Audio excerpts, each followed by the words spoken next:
Bread அல்வானா பொரிச்சு செய்வாங்க. பொரிக்காம எண்ணெய் நெய் அதிகமாக சேர்க்காம எவ்வளோ சாப்பிட்டாலும் திகட்டாத ஃபீல் கொடுக்குற பர்ஃபெக்டான கல்யாண வீட்டு பிரெட் அல்வா. டக்குன்னு எப்படி பண்ணுறதுன்னு பார்க்கலாமா? ஒரு பாக்கெட் ஸ்வீட் பிரெட் எடுத்து பீஸாக வெட்டிக்கோங்க. மிக்ஸி ஜாரில் ஆட் பண்ணிக்கோங்க. இந்த மாதிரி கொரகொரப்பாக அரைச்சிக்கோங்க. கடாயில் ஒரு ஸ்பூன் நெய் ஆட் பண்ணிக்கோங்க. அரைச்ச பிரெட் க்ரம்ஸ் ஆட் பண்ணி கலர் மாறுற வரைக்கும் நல்லா வறுத்துக்கோங்க.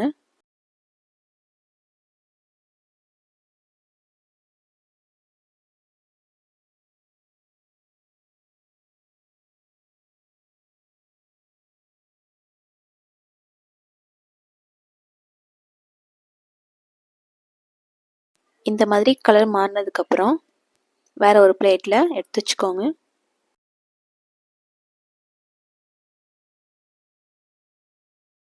அதே கடாயில் ஒரு டம்ளர் தண்ணி ஆட் பண்ணிக்கோங்க.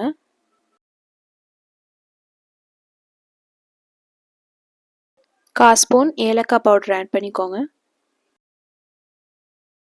அரை டம்ளர் சர்க்கரை ஆட் பண்ணிவிட்டு நல்லா கொதிக்க விடுங்க. நல்லா கொதிச்சதுக்கப்புறம் பிளேட்டில் எடுத்து வச்சுருக்க பிரெட் கிராம்ஸ் ஆட் பண்ணிவிட்டு நல்லா வதக்கிக்கோங்க.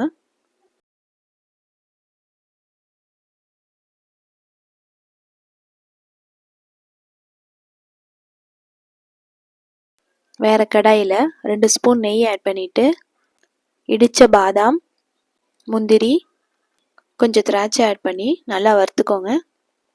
நல்லா வறுத்ததுக்கப்புறம் ப்ரெட்டில் ஆட் பண்ணிக்கோங்க. நல்லா மிக்ஸ் பண்ணிங்கன்னா பர்ஃபெக்டான கல்யாண வீட்டு பிரெட் அல்வா ரெடி ஆயிரும்.